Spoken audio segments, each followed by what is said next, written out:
Welcome to Clear Mountain. And today we're joined by Steve James, Guru Viking. Thank you so much for joining us.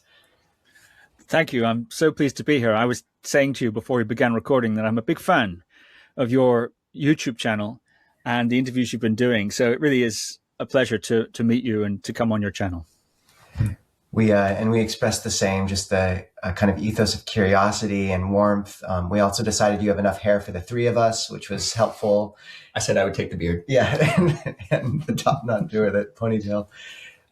So yeah, we feel a natural resonance immediately, and it was just great to finally meet. And now to introduce you to our audience, I'll begin just with a brief bio, and then we can kind of spend an hour together. Okay. Steve James is an international educator specializing in somatic practices, meditation, and contemplative inquiry. Through public workshops and private consultancy, he facilitates deep explorations into mystic traditions and relational dynamics.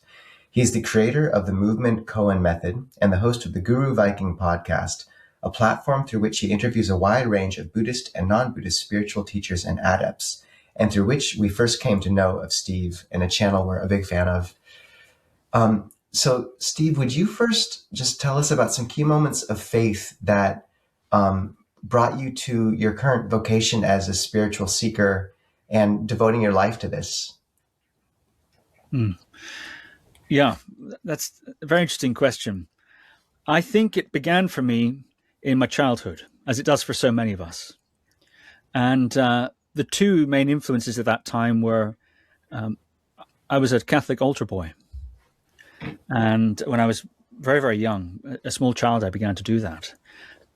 And in the remote island of Shetland, where I grew up. And my mother had this idea, she was the one taking my brother and I to the church, of a private faith. And that means not the kind of faith that one gets together in a church to celebrate all believing the same thing. It wasn't doctrinally focused, but instead a private faith. The Mass was seen as a sort of venue for your own contemplative or reflective process, if you like, or experience. So even though I was a Catholic altar boy, there was no indoctrination. The Sunday school, which they call catechism, where they take the children out into a separate room and teach them the doctrines, my mother would not allow my brother and I to do that because the sense was that anybody, this is an old joke, anybody who wants to become a politician shouldn't be a politician. Well, anyone who wants to become an indoctrinator of children. So she didn't like what might be being said in that room. And so we just participated in the ritual, first of all, as members of the congregation, then very soon when we were young, as altar boys, my brother and I. And that ritual, participatory ritual, was very beautiful indeed. We went to the early morning Mass where there was no singing of hymns, no guitars, tambourines, and that sort of thing. So it was just the liturgy, just the ritual. And if you know the Catholic Mass, there's, the altar boys, they carry candles and cups and so on here, there, and ring bells, and you're participating in the choreography of the ritual. And it's the same each time. And the priest we had taught us the ritual, not by speaking to us particularly, but just through gestures, through his body, the way he held himself. He was a very deep Irish Jesuit priest, man of few words, but quite a sort of profound, pacific kind of presence. I have a video of what must have been my first or very early masses as an altar boy, and I'm rushing around trying to get everything done. So I pick up a cup, I think, and I bring him the cup, and then he takes the cup from me so slowly like that, communicating with his body to slow down. So it was that sort of a training, you could say. And the other thing about being an altar boy is you do a lot of sitting at the back, waiting to carry the cups around, So that I found to be very beautiful. Moments of silence within the liturgy, with the light coming in to the stained glass, and just having these moments of, I suppose you could say, kind of, spiritual experiences in a sense, the sense of the whole top of the head opening up, or the whole sense of the self just opening into the space, or just being recontextualized by the space so much that it's a sort of union in a way. So that sort of thing was very beautiful. And then also I was into karate. At 5 years old, I began karate. And that also had a kind of embodied, I'm quite a dense person, so I need to go in through the body, I think, quite often. So the same with the master and then the karate. It was a very traditional kind of karate class. And I immediately somehow took that in an almost spiritual way, which I think it sort of suggests that, doesn't it? Some of the ways it's taught does suggest that. Holding the poses, and then understanding the mind's contribution to suffering, the second arrow, of pain and suffering and that sort of thing. So these, I think, early influences were quite formative. And from there, I read lots of things, read first about the martial arts and so on. And then it doesn't take you long before you start reading about the cultures from which these martial arts came, and then the philosophies and the religions and broad, reading, experimenting with all different kinds of things. So that was, those were the two, I suppose, early faith influences, you could say. Steve, you talk about contextualizing a space, and I'm curious if you could actually introduce us to the space you're in now. You don't have to, if you could move the camera, that would be great, but just where are you? We understand you live in a boat. Could you tell us about boat life and the boat you live in and how often you move or don't move? Yes, I live in England now in a 6'10" wide, 57-foot long narrowboat. And in England's has an arterial system of man-made waterways called canals. And this is how they transported all the heavy goods around, coal and wood and that sort of thing. They'd have these canal barges, and the canal driving guy would be at the back of the boat in a tiny little cabin with his family, and then most of the boat would be given over to the cargo. And it would go up and down this arterial. By that I mean it's like a system of veins and arteries going throughout the whole country. A sort of almost parallel road system before the industrial, revolution changed a lot of that. And now we don't transport goods really on the canals, but we do live on the boats, some of us. And so I live on this 6'10" wide, 57-foot long canal boat. It's like an apartment, but in a straight line. It's a hallway. No. Yeah. Good. So it goes living room where we are here, and then it's an open plan kitchen, and then to the side there's the bathroom, and then through a dividing door there's the bedroom or the cabin, and that's it. One thing I was kind of delighted we got to have you on the Guru Viking ship for this interview, but a lot of your interviews actually come from around the world. I remember one, it's a really precious video on your channel of interviewing Tibetan yogini, sort of off in the mountains, and you're in person, and there's just a real intimacy and preciousness to the fact that you actually will go and meet these people, and the kind of dedication it takes to actually be traveling around and seeing these people in the flesh. I'm curious, beyond just those formative moments of faith coming up in your childhood, what can you tell us about coming to this life of kind of traveling, to some extent of interviewing people, and what that looks for you like now? Like, what is your kind of rhythm through a year? Well, it changes year to year, but I do love meeting people in person. And I don't think one needs to go to Asia for that. Of course, I love going to meet people wherever they are, and people are fascinating. And I think almost anywhere you get dropped in the world, if we're thinking about from a sort of podcast interview point of view, there's almost always somebody nearby who's really fascinating and interesting. And sometimes those people are well known. They have books and, Patreons and, themed mugs and so on. But other times they're not. And they're not known to people, but often very, very interesting indeed. Perhaps in some ways, well, maybe not more interesting, but interesting in a different kind of a way.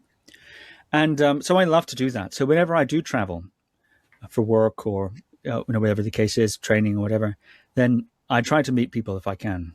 And I don't find it difficult. I find just walking around, talking to people, quite quickly, I seem to track down interesting people. And I miss many people as well. That's the unfortunate thing. Sometimes I leave a place and someone will say a week later, if you're still in Kathmandu, you've got to talk to this person or that person. And I didn't. But yeah, so I love to do that. In person, I think, is a really different energy. One of in the Pali Suttas, there's a sutta which talks about when you're trying to gauge someone's wisdom or their discernment, you should go and observe that person and ask them questions. And you don't just decide quickly. You go back again and spend time with them over a long period of time.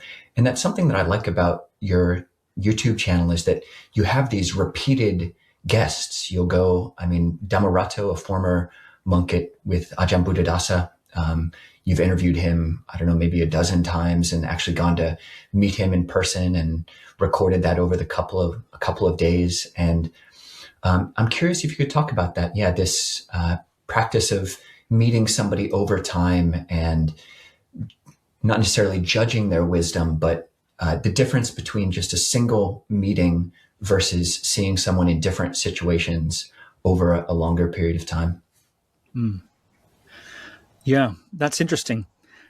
I think a lot of times the sorts of people that we interview, that I interview, you interview, they've done a lot of things. They've written a lot of books, or had an interesting life, with many different phases to it. And to cover all of that in one interview is, of course, impossible. So one has to decide what to focus on. And often people will focus on the latest book, which is natural. People do the podcast circuits to promote their latest book or whatever, or they're known for something in particular. And so you talk about that. But, every interview does that. So I don't mind talking about those things, and I like talking about those things, but I prefer to set some context. So I like to get to know the person. Plus, between you and I, don't tell anyone this, I often find the people more interesting than the teachings. That's not to say I don't find the teachings interesting and wonderful and beautiful and all that, but they don't exist in a vacuum. Teachings are lived and practiced and passed on by people. And that human link, to me anyway, is the more compelling, is vital to have. So to have some disembodied person talking about jhanas or something like that is fine and useful. But if it's a long form interview, and if you have the luxury of perhaps doing a sequel or two, I like to take my time sometimes to get to, if you like, the main value proposition of the person. So I want to find out a bit about their life, how they got to where they are. And that often makes a lot of sense of their teaching later on. It humanizes it. It warms it up when you know who's talking to you about whatever spiritual or religious proposition they have. I find it humanizes and you get to know them better. So that's what a lot of my podcast is about, really. These long form, often multiple installment episodes where we really get to know the sort of people who are practicing and teaching and thinking about religious themes. Beyond the themed mug. And, I was reflecting before we started recording that it's sometimes often, we meet many nice people, but to meet someone who's very curious is somewhat rare in the world. And for me, people kind of ask about, my kind of loving nature or something. And, I do think nature is beautiful, but these days I really find beauty in people. And there's like a sanctity when you're able to kind of help shine, to sort of touch someone's heart. And I just hear that kind of in your words a bit, and really think it's a bit of a sacred duty in a sense, or it's a mission in its own right. And I'm curious, with the conversations you've had and kind of this personal exchange, do you have any conversations which have really shaken you or moved you, like ones that shine out as especially luminous in terms of meeting an individual, or that have sort of just remained with you to some extent?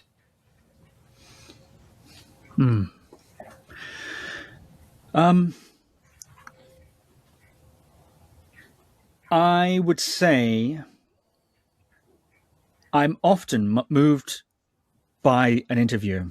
In fact, there's an interesting phenomenon that I've noticed. I wonder if you experienced this, but I've noticed sometimes when you interview somebody, in a sense, at least the way I do it, sort of enter into their world a bit, and getting to know them. And as somebody unpacks themselves to you, and there's a sort of, I don't know, intimacy is not quite the right word, but there's a kind of contact there that I find, I think you used the word sacred. And I mean, I don't mean to overdo it, but there is something beautiful about it anyway, you know. And often I find myself quite moved by interviews by the time they're finished. And so I'm left with this sort of imprint of the best of a person, maybe something like that. Hard to say. I don't think I'm expressing this very well, but in any case, and then sometimes, you know, in my own YouTube channel, my own YouTube account will recommend my own YouTube videos to me in the playlist. It does that, you know, and I'll see an interview from 4 years ago or something, and I go, "Oh yeah, that's so good." So I feel a little bit like sometimes, not with every guest, but there can be a sense of friendship. It's a sort of very specific friendship in a very specific context. And it's very one way as well, because I'm just listening and they're talking. Mm-hmm. There's almost a sort of parasocial friendliness that I feel towards most of my guests. Mm-hmm. As for one that stands out in particular, I really couldn't say. Mm-hmm. They all have a special quality for me, a unique thumbprint. I think that's the best answer you could have given. And I don't take it as, you know, sort of artificial in this case. It seems very authentic. You must feel the same, do you, when you're interviewing different people? You can't really compare them, can you? Yeah. Yeah, no, you can't. But it really does. Sometimes it does almost feel like magic. You know, these people who most of them never met actually in person, and just feeling a very almost immediate connection sometimes. And an often rather deep connection, surprisingly. But on the opposite side of things, I'm curious. Ajahn Nisabo mentioned this factor of being curious, and there's the opposite of curiosity, where, you know, one's capacity to listen just shuts down. I often notice this in certain people, whereas like you mention some trigger word, and it's like the doors of their heart close, and it's like the conversation is over. And I haven't noticed you, like sometimes for me, I can discern when that happens in another person pretty easily, because there's like a palpable shift in the conversational flow. And I haven't noticed that with you, but I'm curious if that has happened, if there has come a moment. Ajahn Nisabo mentioned this word being shaken, and he was talking about it in a positive way, but have there been conversations or interviews that you've had where someone said something where you actually are shaken in a negative way, where it's like, oh, actually, I feel like I need to put some shields up or something? Yes, that has happened. Of course, I won't say any more details about it, except from my side. That has happened. And sometimes that's because something that someone says triggers something in me. It's nothing to do with them, really. Other times, well, in any case, sometimes that happens, yes. And so I have a bit of a discipline and it's an advantage being the listener, because usually I have lots and lots of time where I'm not saying anything. Here, where I'm doing a lot more talking and you're asking me questions, I don't have as much time to ponder and let things pass through me. So sometimes someone will say something and I have an emotional reaction will come of some type, reactivity of some form or another will come. And just like in meditation, I mean, I feel a bit embarrassed saying something about meditation with the two of you here, but nonetheless, you know, my understanding of it anyway, from meditation, one of the things that can happen, isn't it? You're sitting in meditation and things can come up, whatever the practice that you're doing. Well, thoughts, memories, reactions, things sort of start to come up. And the capacity to let those things just complete their life cycle in the body-mind system. A memory comes, you know, something that sometimes I remember things I've said that I've been embarrassed about, social situations that I've said something stupid, and I'll be sitting there trying to meditate, and I have a memory, and then what happens is then there's the memory, then there's the cringe in the body, and then the mind goes away from the attention goes away from what my object is and gets wrapped up in that and off. It's like getting wiped out in a surfboard. But over time, I think what can happen is you don't fall off the horse of your technique, and that weather pattern of reactivity memory or something comes up in the body and completes its life cycle. You're aware of it, but you don't get caught by it, and it completes its life cycle rather than getting cut off and then embroiled in reactivity, and then it moves through and past and so on. So I try to do that in interviews because I find that nothing good comes from that reactivity. Disagreement, questioning, all those things are okay, but none of that's going to really be improved by speaking from reactivity. So I don't try to banish the objection, but I do try to settle any reactive state that might come up. Maybe it seems like a little bit I'm making too much of that question, answering in too much depth.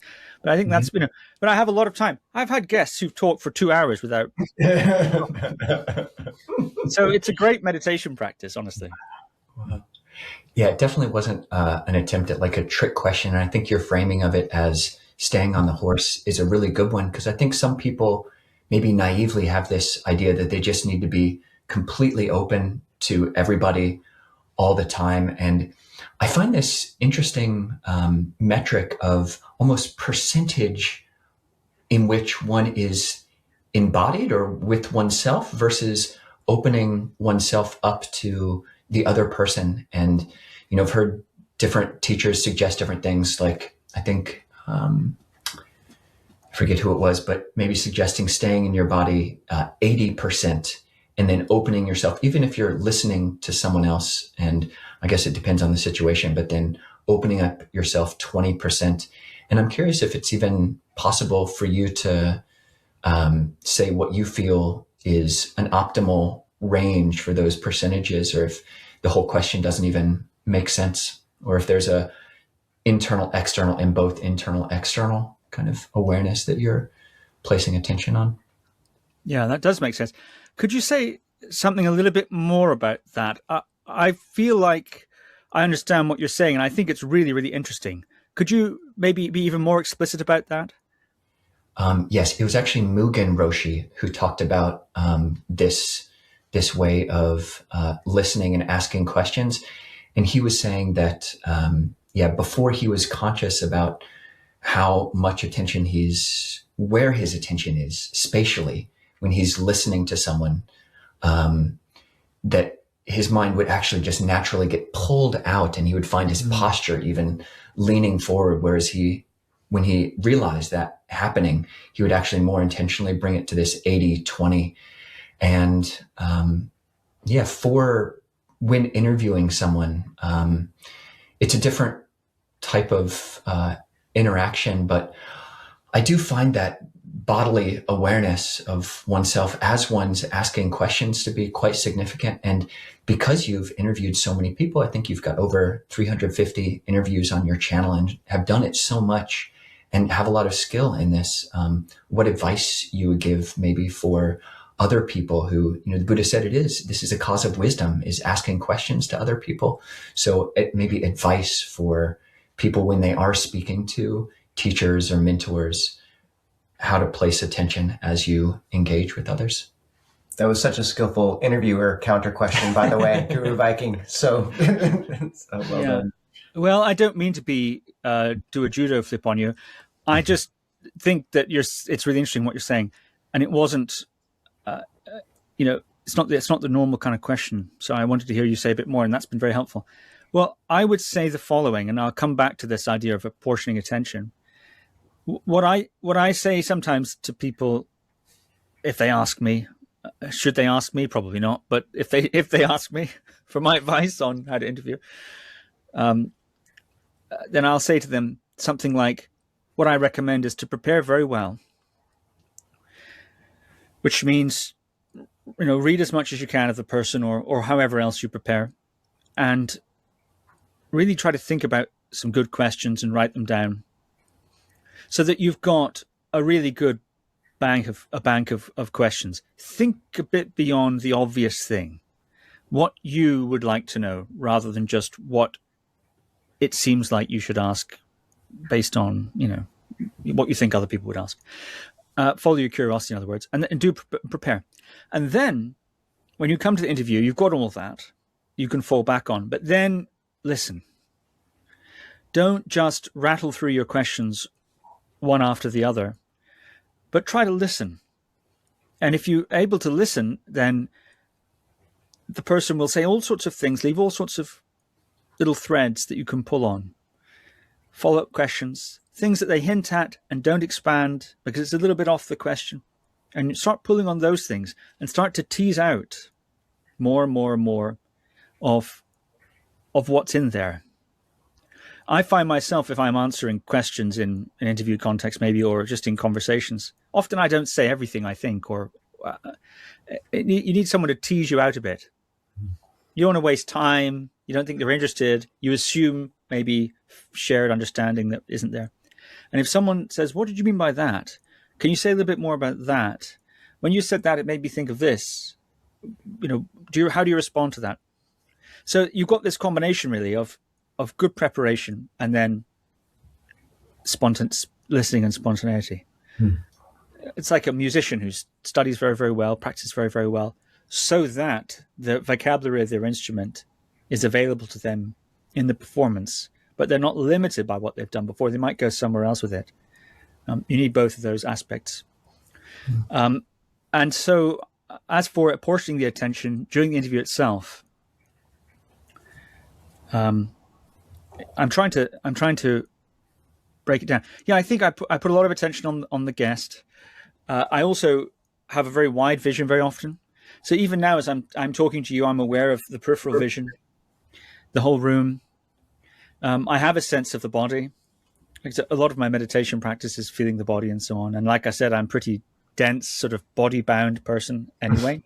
So it's not difficult for me to do that. I can feel the body. I have that sense of the body. I have that sense of the visual field. I have that sense of try to be relaxed about my fixed position of subjectivity. Don't try to hold on to that. Don't try to keep on to that. Let my position dissolve and reformulate. And so then things come a bit more spontaneously. Does that make sense at all? I'm trying to answer your question because it's such a good question. Steve, thank you very much. And just to make it explicit for anyone listening to this or watching this, this isn't just useful. I thought Steve's response is perfect, not just for the subset of the very small number of us who are actually podcasters or asking questions for, a YouTube channel or something, but also just for approaching teachers in general. I thought that your answers are 100% applicable. So yeah, thank you. Dovetailing off of that,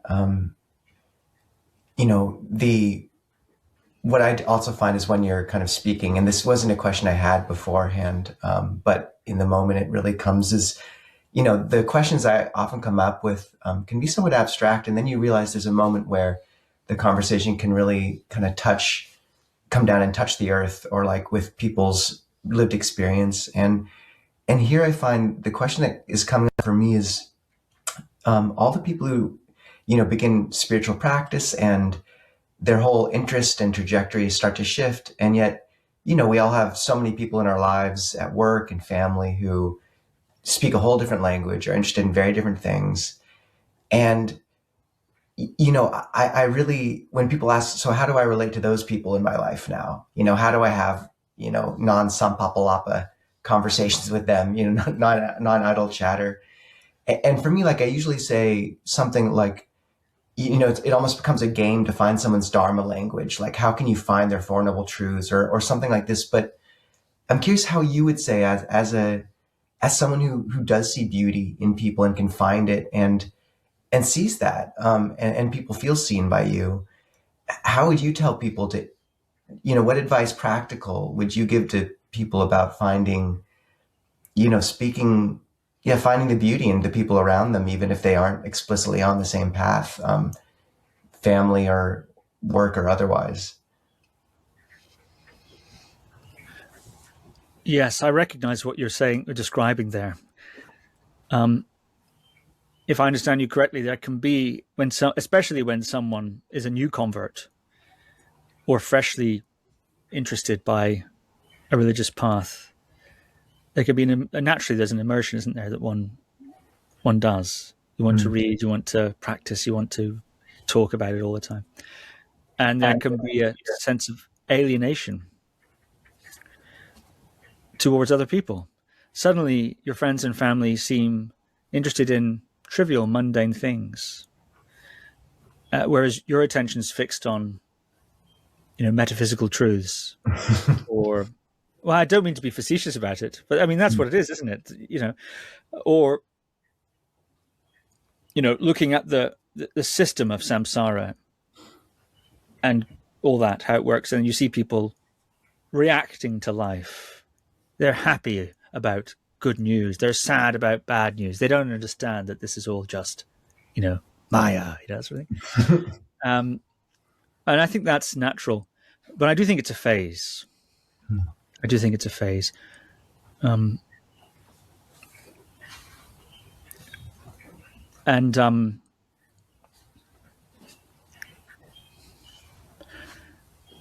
I would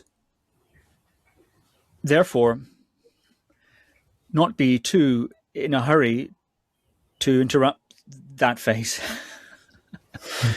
Sooner or later, that person's going to realize they're still a human being, probably. And sooner or later, they're going to realize that there's more to life than the Four Noble Truths. As a doctrine, as a worldview, as a belief system. And that really it's, what is it? A raft, isn't it? It's just a raft. It's just a raft. And so I think eventually, the heart opens a bit more. And I think this also can happen in meditation. I'm talking more a bit about meditation because you're here. And I'm curious, by the way, if I say something that you think deserves adjustment in terms of your field of expertise, please say so. But I think, isn't it the case that in meditation you learn a friendliness to your experience as well? Pain comes, pleasure comes, thoughts, feelings, body sensations, and so on. And of course, initially one reacts to those and responds to them strongly. This is good, this is bad. I'm under threat. This is good for me, this sort of perspective. And over time, with the meditation, I think one learns to get along with one's experiences and not take them so personally, and not relate every arising in sensory experience as somehow personal affront or blessing to you. It's just sort of, And so I think then meeting other people and recognizing that they don't have to be about you. They don't have to agree with you. They don't have to disagree with you. It's not really about you, actually, necessarily. It's not about you. And that's, I think, not taking life quite so personally on that, I suppose, almost a metaphysical level, is enormously relieving. And then you can relate to the person. Who are they? What are they saying? Where are they at? Just listening to somebody talking sometimes is a great gift to give. Just making some small talk to lighten the mood is a kind of virtuous thing. Laughing, telling a joke, laughing at someone else's joke, being empathetic. All these kinds of things, I think, are virtuous things. And I don't think it matters what the other person's religious position is for that. I'm struck when you talk about, our fixation initially during the zealot phase of, on the Four Noble Truths as a doctrine. One quality of the Buddha in one of the suttas is he's able to speak to each person's suffering as relates to that particular form of suffering. It uses like the instrumental of dukkha. And yeah, like that sense of really being able to be with someone's own experience and how their Four Noble Truths are manifesting. And I'm curious, just, quickly before allowing or having passing Dajin Koilo for a question, just if you had any one or two questions that you were able to bring into just conversations in general that were able to consistently, bring out a depth to the conversation, or something from someone that would be unexpected. Any skillful means in terms of touching something real below the surface. Yeah. Listening. Yeah. That's it. Listening to somebody. So much of conversation is talking past each other. You say something that makes me think of this. You say something that reminds me of my experience. Or let me relate an anecdote to you now, going off of what you said. It's so much me, me, me. And it's good to be able to contribute to a conversation from that personal point of view. But I think sometimes that's so habitual that it obscures listening. And so to be able to listen to what somebody says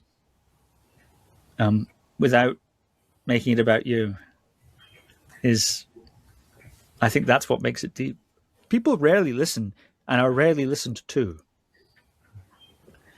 Often all you get the sense of in conversation that the other person's doing is really just waiting for when you stop talking, and then something you say will make them say something to you. But are they really listening? I'm not sure. So I think listening perhaps is the best thing.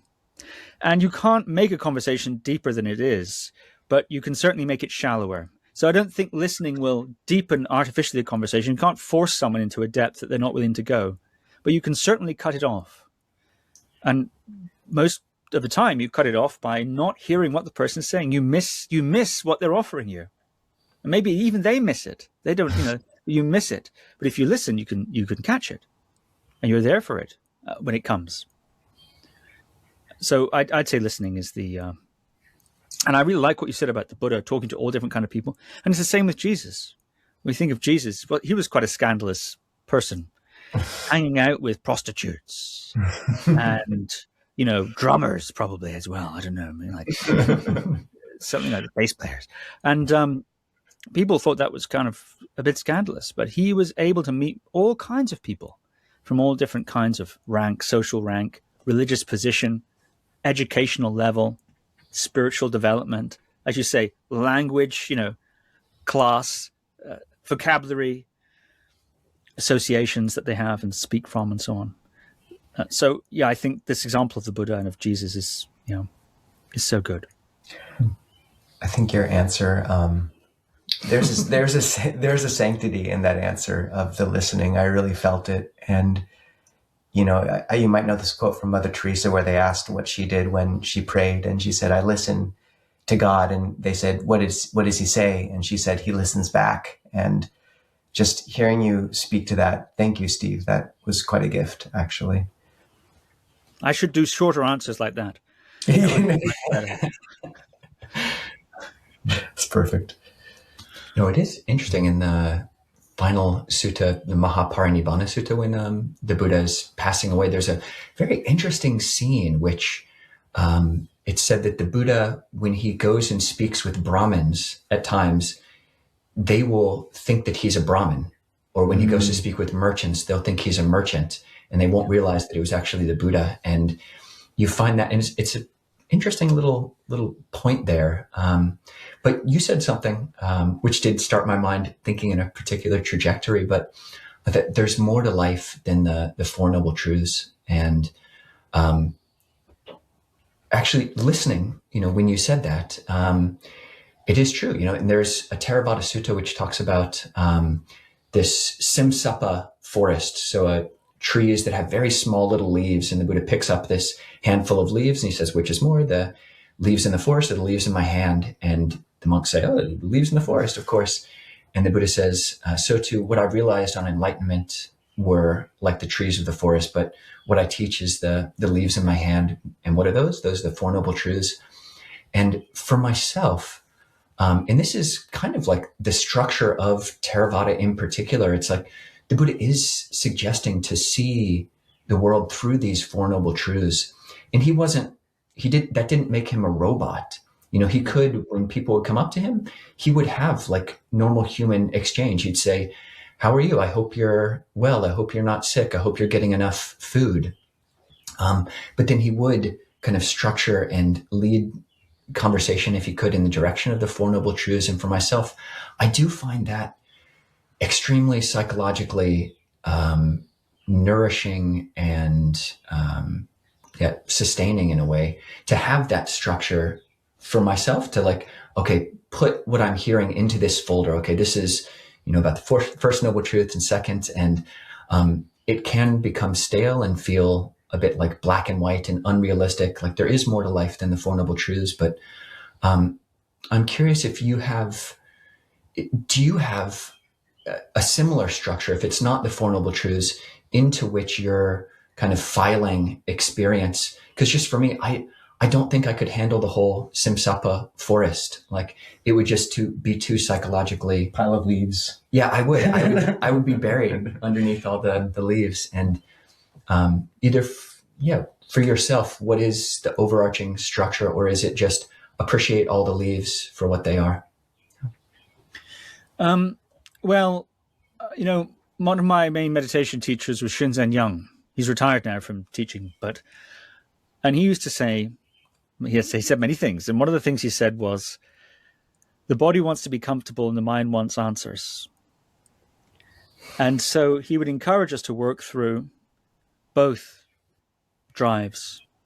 And the way to work through the body's discomfort is, extended sitting meditation, either sitting for a long time at once or just on meditation retreat. It doesn't really matter. Even if you sit in half an hour chunks, it's going to start being uncomfortable pretty soon. And a lot of that discomfort comes from just not being used to the posture. But a lot of that discomfort also comes from subtle tensions in the body that are basically coming from what's going on in the mind. That's why profounder states of samadhi tend to involve some sort of profound body relaxation. In other words, the body just lets go. There's that plasticity, that comes. Is that physical exactly? Well, it's not entirely physical. It's something to do with the relationship between the mind and the body, the emotions and this sort of thing. I'm using those terms rather loosely. And the minds need to be, so that's the bodies need to be comfortable. And so discomfort triggers and you know this, but discomfort is not just about the pain. It's about your reaction to it and freaking out about being in pain. And what might this mean in the future? And, what could this say about the past? And that's the thing that gets relaxed, I think, over time. And then there's just the sensation. And eventually it can even lose its hedonic valence in meditation, I mean. So I think that's also true with the mind. The mind wants answers. The mind wants to know what's up and what's down. The mind wants a fixed place to stand. In conversation, in particular, often we need a fixed point to stand. We need a place to converse from inside of us. Or, as you pointed out, we get kind of lost in the other person, washed away by an enmeshment, if you like, with that person, especially if they're charismatic. And a lot of my guests and a lot of your guests, not this one, unfortunately, but a lot of our guests are very charismatic. Of course, religious professionals are charismatic. It's almost by definition, a lot of the time. And that's not necessarily manipulation. Some are just very deep people. And they're talking about deep things that there's deep inside of them. And it's very moving. In any case, so I think what they call in Zen that don't know mind, where you don't have to have a place to stand. You don't have to have a place. You're not lost, though. You're not gone into the dream of the other person, nor are you held artificially separate in a fixed position in opposition to them, but you're just there. And let the mind do what it does. And when it comes time to speak, see what comes out. And often the thoughts will organize themselves. sort of self-organize. Sometimes I'm sitting there and the person's speaking maybe for 20 minutes, half an hour, or 2 hours, right? Some of my guests do that. 15 minutes, 10 minutes, and they say lots of interesting things. And I get this sense of sort of a lattice of question comes up, a thread of inquiry comes up. It just sort of sits there on the surface of the mind. If I try to hold on to it, cultivate it, develop it too actively, then it almost goes away. Anyway, by then, they've already said 6 other things, which I've missed because I'm trying to think of my question. Just let it sit on the surface of the mind. And when it comes then time to speak, when they take a breath, or they stop, then I take another breath. I always take another breath after they've spoken, because sometimes they have more to say. And the gap is them. There's a bit more, there's a bit more, there's a bit more. And then just see what organizes, see what comes up. Or I have a little notebook here. I make little notes, maybe keywords. I look down and just go with it like that. So it's a little bit, I'm not claiming any attainment of Zen states or anything like that. I'm just saying it reminds me a bit of what I've heard people say in Zen about this idea of don't know mind, of this spontaneity that comes. But of course, I must say that needs to be undergirded with good preparation. You can't expect spontaneity to come if you're unprepared. You prepare, and then just leave that to the side as a backup, and then be spontaneous. With the mapping on to, different frameworks of belief and, how much you get sucked into another person's or your own, there's an interesting, I'd say, viewpoint that's very prevalent and very safe in modern culture of, all spiritual traditions are equally valid, different routes up the mountain, but they all will get you there.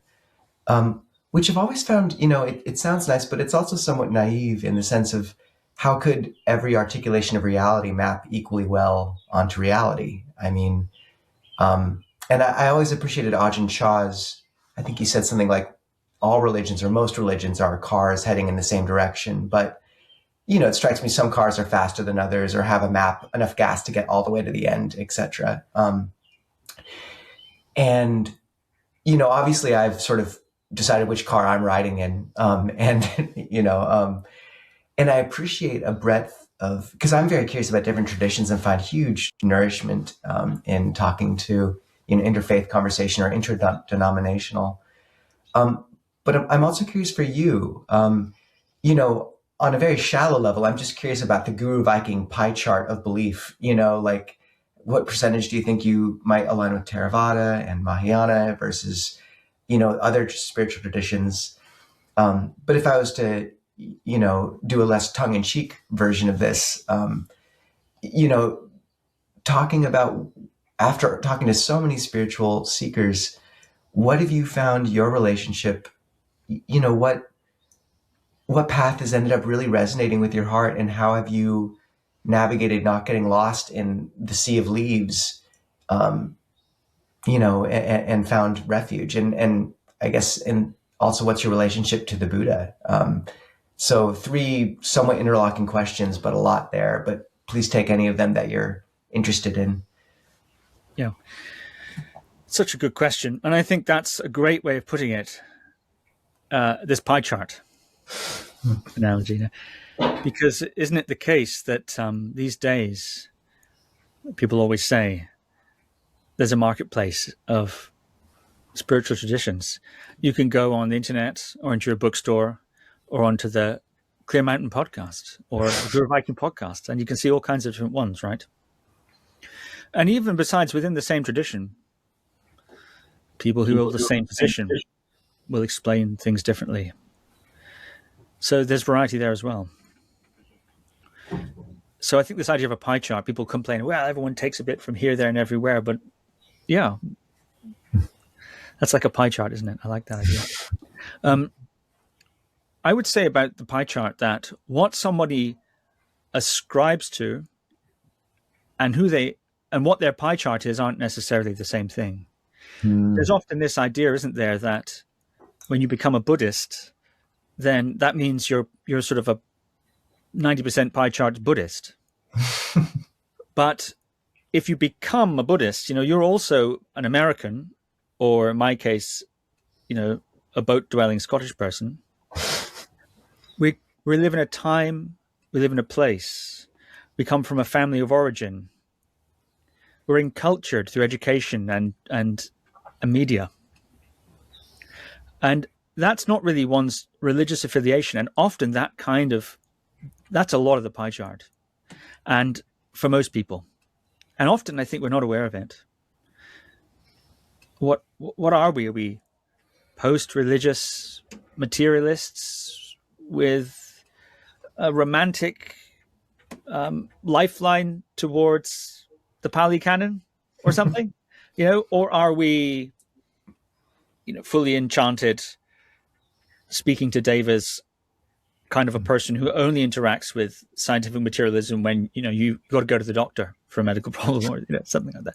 So I mean, there's so much that goes into the conditioning beyond what we feel the most attracted to religiously, for most of us. Now, of course, somebody in your position, your whole life is dedicated towards your religion, and I'd imagine your pie chart's pretty orange at this point. Looking at your robes, it's pretty orange, but still, there's a difference between the aged groups. If you meet a very much older monk or a very much younger monk or a monk from a different country or a different socioeconomic background or educational level or just a different personality type, there's a lot of difference there.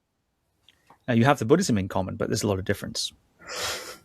So that's what comes to my mind about the pie chart question. And as for the religious, the effect on my own path from interviewing people, I'm not interviewing people in order to, directly for my own path, exactly. I'm not really, so there's different sorts of podcasts, right? Some podcasts, it's about a seeker interviewing people, trying to get answers. They're motivated by the greater questions of life and religion and philosophy and so on. And so they interview religious teachers and so on to try to get the answers. And that's the framework, the seeker. It fits the podcast, I think, quite well, because after all, you're asking and they're answering, which is what seekers do. But there's also other kind of podcasts where it's peers sort of thing, where it's a marketing thing, actually, often. I'm a teacher, I'm a guru, you're a guru. Okay, maybe you're a more famous guru than I am. So I get you on my podcast and I try to communicate to you subtly that, oh, yes, I've experienced those states. And, oh, yes, I know that teaching.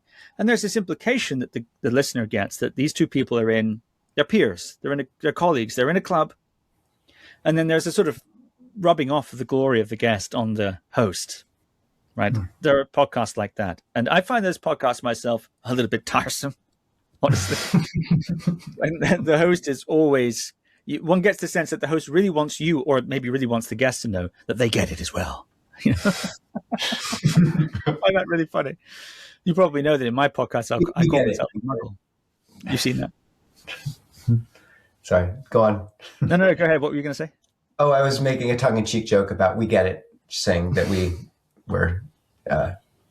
you said it, there's something about the host trying to say that they get it. And so I was saying, oh, we get it. It was a bad joke, and now it's even worse. Sorry. No, that's a good joke. I like that joke. And anyway, so I don't have aspirations to reach the level of my guests.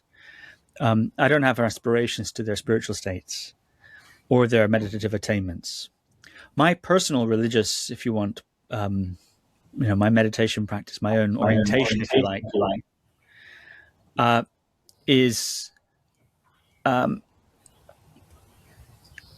does not aspire to the kind of territory that my guests occupy. And so in some senses, there can be a tension there, because one might think, well, should I be doing this or should I be following that? But I think eventually, I never really felt that tension, by the way, but I think what it has given me is a tremendous relief, letting go of, in my own personal practice, and just doing my own practice and not worrying too much about whether I've got this jhana or that jhana, or, I mean, I never had a jhana, so, or any kind of state or stage or epiphany. So I can be like my guests or something. I don't really see it that way. I don't relate particularly to that kind of acquisitive approach. And so I love to meet these people. I love to talk to them and get to know them and hear their ideas. But when I come down to the cushion, it's like being a learning guitar player and meeting a virtuoso guitarist. It's wonderful. It's inspiring. But fundamentally, you are where you are. And you come back to the guitar, and it's about what you're doing on the instrument. So I think of it a little bit like that. It doesn't particularly affect my practice, except maybe to drive me away from aspiring to something else that I'm doing.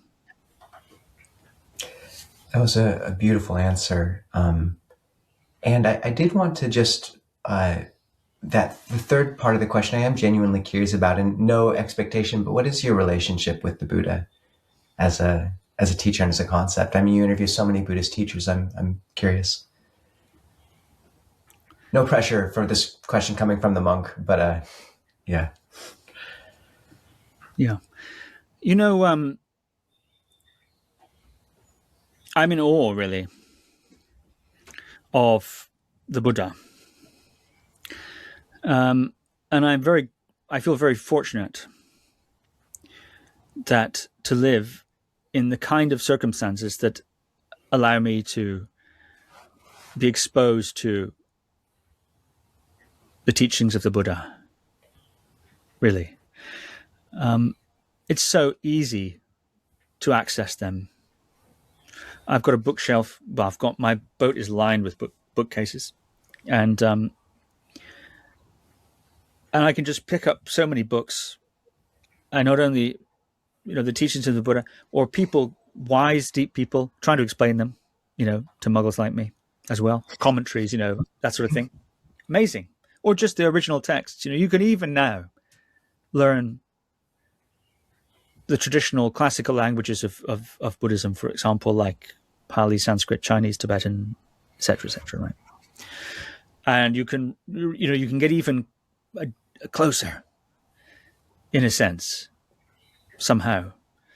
So I feel extremely fortunate, and I'm totally in awe with the elegance and profundity and simplicity, actually, really, when it comes down to it, and the humaneness of the Buddha's teaching and example.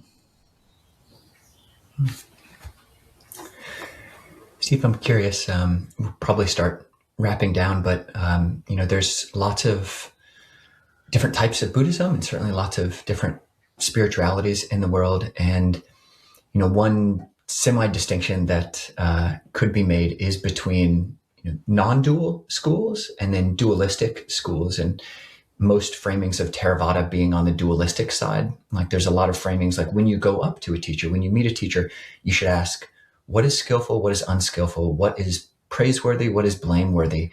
Very kind of this and that type questions. And then you've got schools of Mahayana, certainly of Dzogchen and Zen, which are much more on the non-dual side of things. And you've got podcasts where like Ajahn Nisbar and I, the Clear Mountain podcast is kind of selecting, for the most part, but certainly not entirely, of teachers who are more comfortable in this dualistic framing of things. And then you've got podcasts like Buddha at the Gas Pump, which is mostly teachers on a non-dual spectrum of things. And yourself, I think, maybe more, from my kind of this and that way of framing things, maybe, and please correct me if you disagree with this, but more interviewing guests and on the spectrum of non-dual side of things. And I found this fascinating quote in a Mahamudra kind of textbook that said, teachings on non-dualism for people who are on a dualistic path can be poison. Whereas for a non-dualistic teachings, for a non-dualistic person, it's like medicine. And similarly, the other way around. So what is medicine for a non-dual practitioner can be poison for the dualistic, so basically what's medicine for one might be poison for another. And I'm curious, either how you hold that for yourself or how you might suggest other people hold that, because you aren't specifically, and even this designation, as you point out, what people believe versus what people live, that's an extremely blurry and certainly not one-to-one relationship. But how might you suggest other people relate to these type of questions and these whole realms of dual versus non-dual, and what is medicine for themselves? I think that question, Ajahn, is above my pay grade.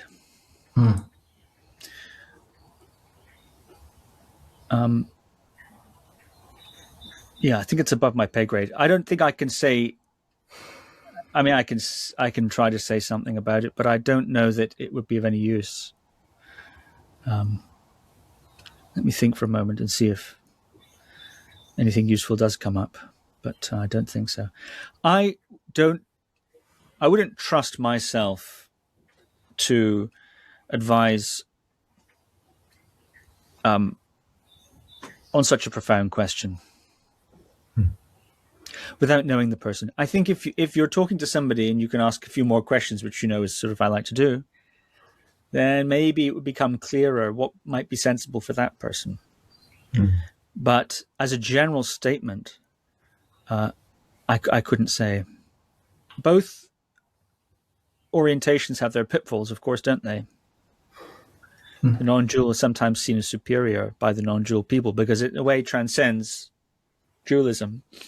It sort of goes beyond. But then dualist people think it's a bit better because these non-dual people, they're just trying to escape discipline, consequence, accountability, the all that. So I think that's true. There's a lot of spiritual bypassing that goes on in non-dualism, isn't there? It's very convenient to be non-dual when you like to drink beer and eat crisps and things like I do. So one thing that Shinzen said to us and me once, which was very interesting. Maybe I'll just quote Shinzen. He said that there's this path of pleasure and the path of pain. He was talking about certain tantric approaches. And he said that a good test of how your progress of your pleasure path, if that's your orientation is, your bliss path, is how you put up with pain. If you're an enlightened bliss yogi, can you sit for 4 hours straight? He used to say that. Can you sit for 4 hours straight without moving?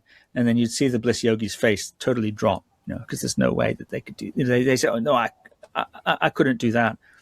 That seems extreme and horrible." Well, then that shows you something about the liberation that one is getting from the path of bliss. I'm not saying this is not a comment on the bliss path. It's a comment on how to check your bliss path, right? Assuming it's a good path. And the same with those pain people, those people who are meditation so regimented, so fixed. Can they relax? Can they open up? Can they play with a technique that's not in the wheelhouse that they're used to? And if they panic and they freak out, for example, people who like to control their breath all the time, if you ask them to meditate in a way and just let the body do the breathing, don't impose a rhythm, rate, depth, or symmetry on the breath from the mind. Sometimes those pranayama types, they kind of freak out. They think, I can't just leave my breath alone. My breath is bad. My breath is sinful somehow. I need to deepen it, lengthen it, regulate it, etc. They become so attached to that method that it actually becomes something of a fetter in itself. So he recommended sometimes checking by doing the other side of the aisle, just to see, what's the quality, what's the roundedness of the liberation you're getting from your legitimate path, which is nonetheless subject to pitfalls. And maybe there's something there about non-dual and dual as well, but I'll have to leave that to sharper minds than mine to explore. Steve, that was a really cool answer. And just for anybody watching, you can go and actually watch Steve on his channel. He has a video of him sitting for 4 hours. And I didn't sit there and watch it for 4 hours, but I did scroll through it. And it's actually impressive. And I'm glad you have that video there to kind of expand people's ideas about what's possible for meditation. And it says something once the I think it's a good test for oneself. Certainly would not recommend that long sitting for everybody, but to know for it is a good lesson, I think so. I was wanting to, there's an interesting tension going to this interview where we have quite a few questions about your own path, your meditation, the movement koan, and there's part of me that really wanted to honor that side of you, while acknowledging, we know you mostly through your interviewer personality. And it's interesting because we didn't actually get to almost any of those questions about your personal path, and yet the kind of depth and humility, and you speaking to listening as a practice, it felt like the heart of the interview was right there, and I honestly, I don't feel like it lacked anything beyond that. And we have interviewed a lot of people, and there is often a sense of someone's just used to talking a lot, and like you said, there's sometimes lacks that genuine connection, and just the amount of kind of connection I felt in this hour, and your humility, which is really has some genuine majesty to it and depth. It's been humbling to just speak with you, Steve, and yeah, for the gift you give through your curiosity, through your genuine seeing of beauty in people. Yeah, and living on a boat too, which I just find delightful in a very long room, where it's really wonderful to meet you and to have spent this time with you. And thank you for kind of bringing that into the world. So. Thank you for your very thoughtful, very deep, too deep for me, I think, but very deep questions. It's been so stimulating, I must say. I really enjoyed it. Well, Steve, you live on a boat, and Seattle is on water. So Atlantic, and then the Pacific. Yeah, well, what you wish for. Well, thanks so much for joining us, and it'd be great to meet him in person one day. But we'll keep listening. So thank you. Thanks, Steve. Nice to meet you. Bye-bye. Thanks, Steve.